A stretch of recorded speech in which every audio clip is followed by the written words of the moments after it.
Good morning, everyone. It's Joker, and today we are back with another slime video. Now going into the boss battles for Heroes Jubilee Catalyst number 39. You can see I'm ranked number 5, but I'm still in the 0.2%, which isn't great. And these are my current scores, which honestly, like, if you look at them on just right here, they look pretty good. You know, rank 4, rank 5. But so we're going to go into normal battle 1 today, and our friend Nature... Our friend Nature is almost double my score, so obviously this video is not the super sweat level, because I have yet to deduce what his super sweat strategy is, but I wanted to get this video out so people can at least attempt the stage with, you know, the meta or some alternates, but obviously there is quite a bit of room for improvement, and I won't lie to you, I will continue trying to get somewhere close to TM. I mean, I'm still pretty far away from D2 as well, so we have a ways to go. The set starting hand, both stages work for Veldora, which is great. It's not limited to like the hero triple orb steal, which was a fantastic choice to not make that a thing. And this is an AOE stage. They do stack a debuff on you for pierce power and crit, so you do not want a crit or a pierce ever on this fight. Yeah, and you know, this is the AoE focused stage with the wind nuker, so any wind character will work, especially a wind magic. But with that said, let's go ahead and jump into boss battle 1. Okay, so this is my current highest scoring team. It's really janky. I don't like it, but I have not quite yet figured out the sweaty team. I will work on it. I don't know if I'll make a video on it because I don't want to give it away. But there is better teams out there. This is what I came up with in my sleepy stupor last night. We've got Protector Velzard. We've got the OG masked hero. Her reason for being here will be very apparent at the very end. Guy, Coleus Violet for the magic buff. The new hero, so the AOEs, the stealing and stuff, and you know, being a wind AOE magic character. And then the new Rimuru. So this team is pretty jank, as you can see. We don't have a turn 1 orb converter. We don't have, you know, Milim here, who honestly doesn't really do much for the hero either. So she's not really exactly what I would call necessary. But, you know, we have no way to convert orbs, realistically. So for turn 1, you know, we're going to bring the hero in, and we're going to bring Rimuru in, and we're going to send the 4 greens, because between the protector traits that we have underneath Rimuru and the hero, we will get Velzard turn 2. And that's a pretty good hand. We got 4 hero orbs right there. Blues are nerfed on this stage, which isn't great, but there we go. Velzard kicks in for the protection trait, and then we can use the alt rush ability with Guy. That puts a stack of synergy resistance down on everyone. And then we will bring Violet in. Reamer doesn't have any orbs anyway, so it doesn't matter right here. But it's going to be turn 3 coming up, and both Violet and the hero have protection traits on turn 3, so that's why we're bringing both of them in now. Even though the hero doesn't really get us any damage, if we take a look at our orbs, we're almost to another Velzard, which means that between the 2 protection traits from Violet and the hero, we will get access to another Velzard on turn 3 as well. So we're really playing into the traits right here now. 1 damage, I mean, it's not going to do much, but there we go. Velzard again kicks in. We have 130 points. We almost have an alt or an EX alt for the hero, which is really what I'm shooting for. But this team is all banking on the AoE skill from the hero. And I want a full turn on the final nuke turn to be maximum power AoEs from the hero. Because, you know, she's got that new whole AoE gimmick. I'm really leaning into that for this run. So I want her buff with synergy, with the attack, with the magic buff, with, you know, the element buff and everything. And I want a full 6 orb send on the rewind turn of just disgustingly buffed hero orbs, and that's where most of our damage is going to come from. So here, we've used the alt swap ability from Rimuru, we've used another stack of the alt rush ability, so now both our AoE units, well, 2 of our AoE units that actually get it, stupid fucking Rimuru, have their EX alts And now we've got a full hand of greens, plus a rainbow, which will really help us cycle another Velzard right here. And then we're going to go ahead and send it. It's only hero orbs, and unfortunately, he guards like 3 times. So that's, not great for damage, but, it is what it is. But now, the most important part is that we have our 2 units up here who can take on the Rimuru and Guy buff and then go to the back. And we don't need them for this turn. So, synergy buff, attack buff, boom, and then they get swapped out for the hero and Violet. And now what I'm looking for here is just, a hand of Velzard, which because we have that much protection gauge, 6 greens will get us another Velzard, which is, fairly important, right? So boom, send this, it doesn't matter. I mean, Rimuru has all the buffs, so we'll send him definitely last. He's got the magic and attack buff, or synergy and magic buff. Synergy, element buff, attack buff, God. And he guards again, because he's a dick. But now, on the final turn here, we have something good, and that's a lot of Rimuru orbs with another one incoming. So, here is what happens. Hero comes in for Rimuru. Okay, great. We use the rewind now on the nuke turn. And now we bring Guy in for the hero. So now we have access to the magic buff from Violet. Boom. And we can use the AoE skill. Boom.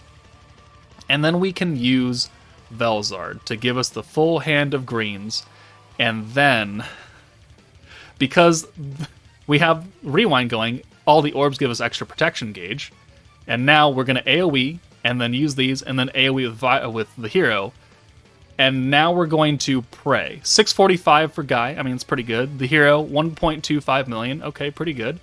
The AoEs, 230 a hit times 3, right? 200% orb, 479.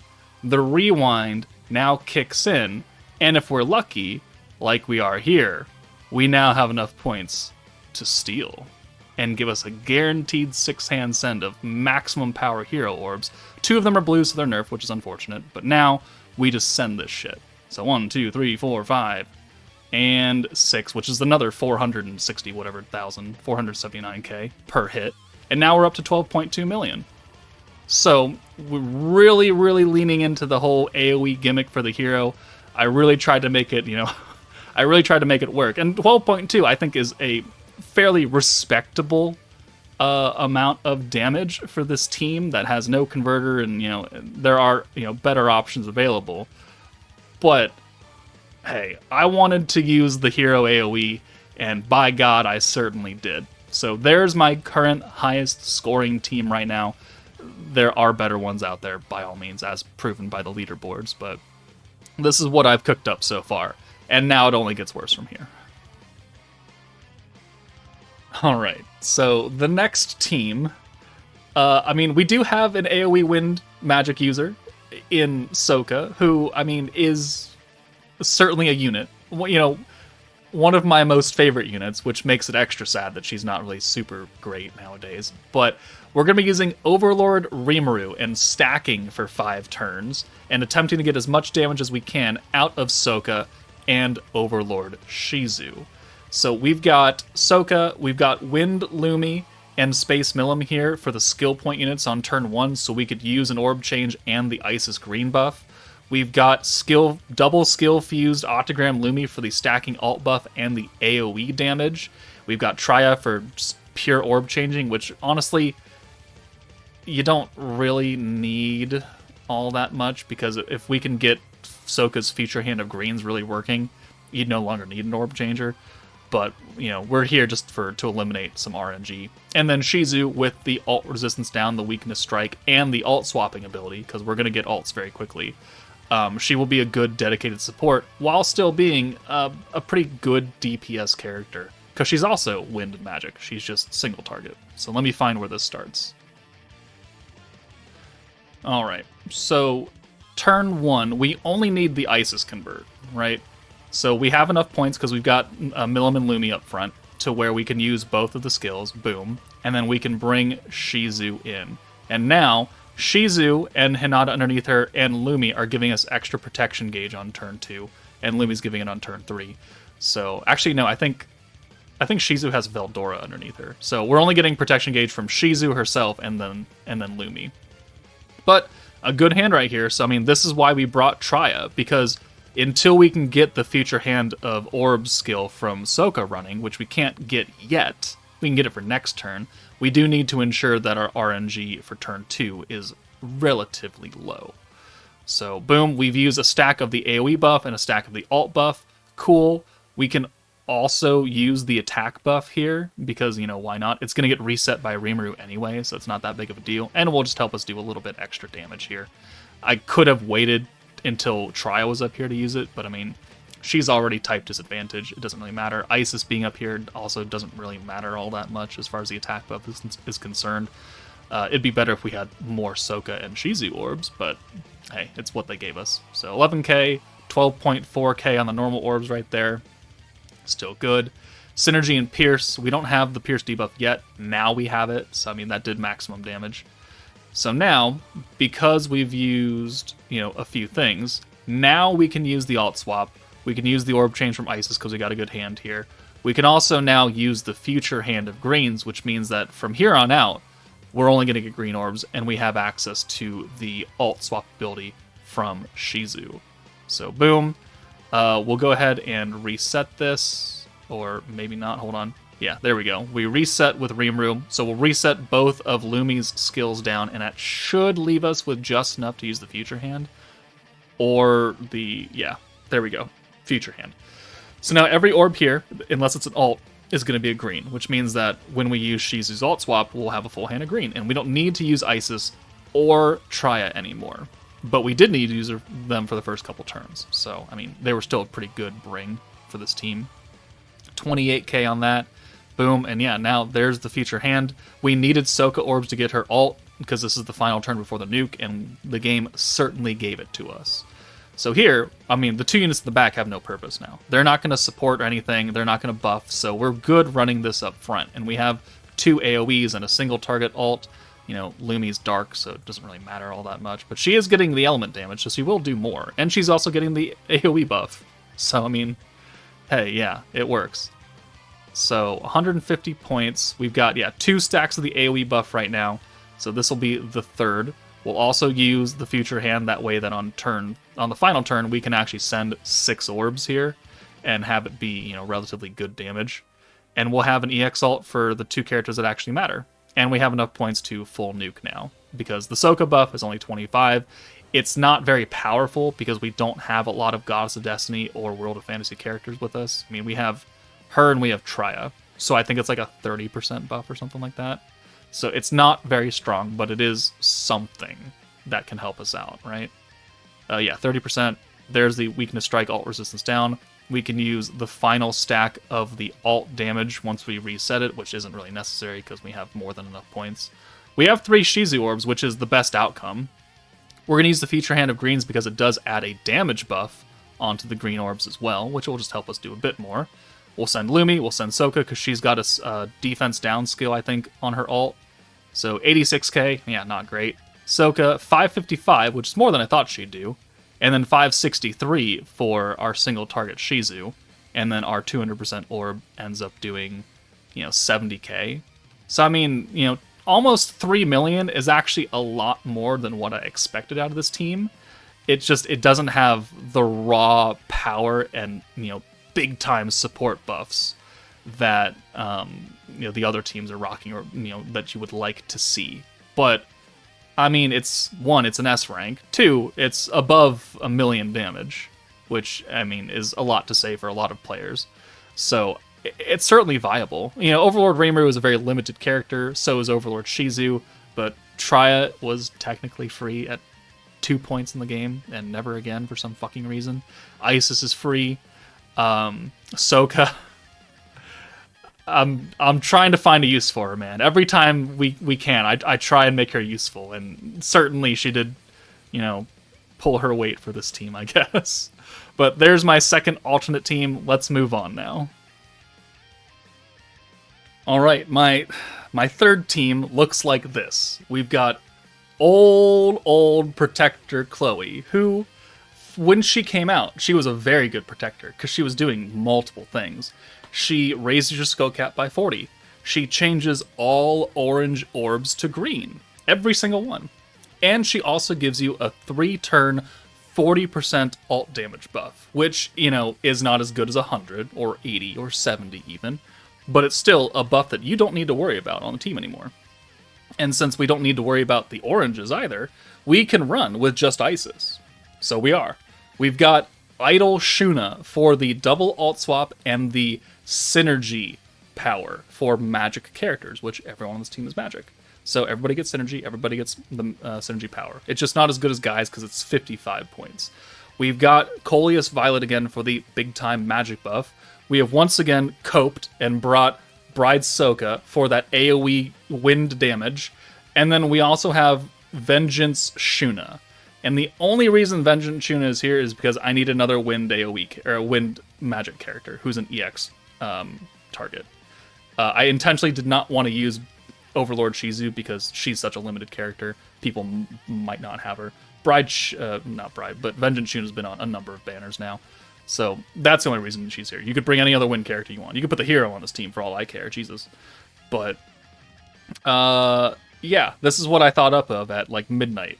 So don't blame me too hard. Alright. So, we're not starting with skill point units this time. We're just going with the big three, so we can only use the orb change for Isis on turn 1. But Souka comes in, Vengeance Shuna comes in for Violet, so that next turn we can use the Isis green buff. You know, Vengeance Shuna is a defensively focused character until you use her stat swap ability. And then she becomes an offensive character, because she takes her like 13,000 defense and turns it into a 13,000 attack buff. That's pretty good. So here, you know, we have one orange orb, which normally we wouldn't be able to do anything about. But Chloe will handle it. And we have 2 blues, which is great. I had to use this team and reset a lot, because the game would give me like 3 or 4 blues, and obviously we can't deal with that, because it's only Isis. But we finally got lucky here. So we've used the green buff. You know, Chloe does not reset here, which is unfortunate, but it is what it is. We're going to use some Vengeance, not because I want to kill with Vengeance, but because I want to rush the ult with Shuna and then get her out of here. Because in order for me to fully nuke here, I need to have a certain amount of things going on, because we don't have, you know, a lot of extra skill points, and since we're not resetting, orb changes and stuff cost a lot by the end of the fight. So here we got very lucky. So now we're just going to reuse the green buff from Isis, that way it's always active. We'll use the Future Hand of Greens from Souka, and now we can, boom, bring Idle Shuna in. We'll alt swap away, that way we turn that into a green orb, because if we didn't, it would bring in a blue, and I don't want to do that. So now we'll use Chloe to change to the oranges, and we have 40 points. We can now use the stat swap for Vengeance Shuna, you know, give her the high attack, give her the 50% wind attack, and then she goes away. And she never sees the front line again until the actual nuke turn. So boom. Now we're almost close to an EX ult for Souka. We've got a fire unit up front, which, you know, isn't great, but the fact that she is going to give everybody the synergy power buff is nice. All right, the crit there, not great, because we do have that crit debuff on us, so we could have done more damage, but it is what it is. 2 more turns left. The Future Hand comes in, it's all greens, it's a lot of Souka orbs, so we can use the alt swap ability again. And now, somebody's street racing outside. Now we have to make a decision. I want to use the Future Hand of Greens right here. 1, for the extra damage on greens that it gives, and 2, so I can guarantee that the next turn is all green, so I can send, you know, full orbs. But I need points. Because Shuna costs more than what I want her to, and I want to use the magic buff, the attack buff from Souka, and the synergy buff. I need to have like 180 or something like that. Yeah, 180 points, and so I cannot use the Future Hand here. I need to hold, because I only have 108 points coming in, which isn't great, but it is what it is. So I'm making up my mind here. I want to use it. I don't want to use it. I actually cannot use it, so let's just skip ahead. Nope. There we go. So we sent the greens. Sorry, I skipped ahead, but you know, I was going to sit there for like a minute. All right. We have an ult for Violet. Really does not matter. she needs to come out anyways. So Shuna, with all of her buffs active, needs to come in for Isis. Boom. And we also got very lucky with we only got orange orbs, which means that Chloe will, again, convert those for us. So even though we didn't use the future hand of greens, we're still going to get a full hand of greens here. So now we'll use the magic buff on our 2 wind characters. We'll bring Idle Shuna in for Violet. Boom. And then we will use the attack and the synergy power buff here. And then we'll use Chloe. Her alt buff has been up the entire time, but we haven't ulted yet. So, I mean, it is what it is. And then we'll send these. And Souka, yeah, lowers defense for 2 turns, so we'll send her first, and then we'll send Shuna. And, 268. Shuna, 570. And then we got unfortunately, 3 orbs for our Fire Idol Shuna. But, Souka, with a crit, because the game couldn't let me get away with this, it puts us over 1.5 million. So, yeah. And then the vengeance kicks in. 6,000 a hit. Congratulations. We got an extra 18k there. All right, but that is an interesting team. And I have one more. That is, if you can believe it, even more depressing. All right, my final team for you is the Sad Depths of Despair. Protector OG Cabby, who, if you have never used Cabby and you pulled him and you're like, what the fuck is this thing doing in my box? He is a green protector because he buffs all green orbs by 150% to everything. So you will get a lot of protection, a lot of skill points, and most importantly, a lot of alt gauge. So we're going to manifest that into this also pretty sad team. Free-to-play Aaron will cover our oranges. Free-to-play Isis will cover the blues and turn 1. Skill Fused Space Rimuru is here, and his skill fusion is good. If he's not skill fused, I wouldn't worry too much about it. I'm here to use him. It really doesn't matter all that much. And then we've got AOE Wind Trainee Magic and AOE Wind Milim Magic. Milim is giving a 70% alt damage buff. Trainee is able to alt rush, which we don't really need, but more importantly, she is able to put on a 25% wind attack buff on our highest attacking character, which is going to be Milim. So I also have a wind attack charm on Cabby, so every time we use Cabby, we'll do extra damage with wind attacks. So let us proceed. So if you've made it this far into the video and you're legitimately watching this team because you have no other options, 1, I am very sorry that you must stoop to this level. And 2, good luck. Good luck. So turn 1, orb change greens. We'll bring them in. Trainee is also going to give us extra protection gauge for turn 2 and 3. Milim is going to give us, Milim and Rimuru are going to give us protection gauge on turn 3. Not that we're really going to need it once Cabby goes live, because at that point, everything goes way out of control. So 12.6k for Milim, isn't that bad. And now, we do have converters, right? We've got Aaron, we've got Isis, so we can do that. Don't ever use Trainee's orb change, because that will just fuck you. And now, we don't even need to use Isis's green buff, because Cabby overrides it, because hers is 50% and Cabby's 150. So, even if you don't have Isis, if you have Nabe, you could bring her or someone. And now Cabby activated, boom. So raised our skill cap by 40 as well. I forgot about that. But also now wind attack charm is on. So, and look at all that gauge. Look at all those points. Look at all the protection we got off of 6 greens. It's crazy. Cabby, I would still classify as a moderately good protector because of the crazy things you can do with green orbs. He doesn't reset at all. He doesn't do any other stacking damage things, so he is very much outpaced and power crept, but you can still make things interesting. So hey, orb change again with Aaron, and we'll bring Isis in. Hey, we'll orb change with her too. All right, we're looking good. We got points to spare now. And let's use, a cheeky wind buff. So there we go. We've rushed the alt. We've given a wind buff. All right, cool. 6 orbs. So another protector coming in. Max points. Max alt gauge, pretty much. Well, almost max points. But, this is essentially what we were doing the entire time, is you're getting alts and you're sending them. And that's all there is to it. And then, you know, if you want, on the final turn, you can go ahead and full buff with Rimuru and Milim and, you know, call it a day, and you'll get, you know, okay damage out of this team. And by okay, I mean pretty shit. But, I mean, it's better than not doing the stage at all, right? Obviously, if you have other elements of, like, the Exalted Champion team, like if you have Protector Velzard at the very minimum or something, and you have, you know, the new Milim, you will do much, much more damage than this team could ever hope to achieve. But this is on the off chance that you got very shafted, very unlucky, and you've been playing for, you know, an amount of time where you have access to these characters, and that's, you know, the best you can do. Which, I mean, I always try and put a very sad team at the very end of JUBILEE videos to make sure that we cover all the bases, from the whale summons to the okay, I've played for a bit summons, and then we delve into the I have nothing left to use, and I have nothing left to gain. So, I mean, we're getting lucky with our orb changes, right? So now, on the nuke turn, we'll use the buff, we've got our, you know, we don't have a trainee ult, which is pretty unfortunate, but, you know, Isis, 42k, Milim, 54k, and we're above 500,000 now.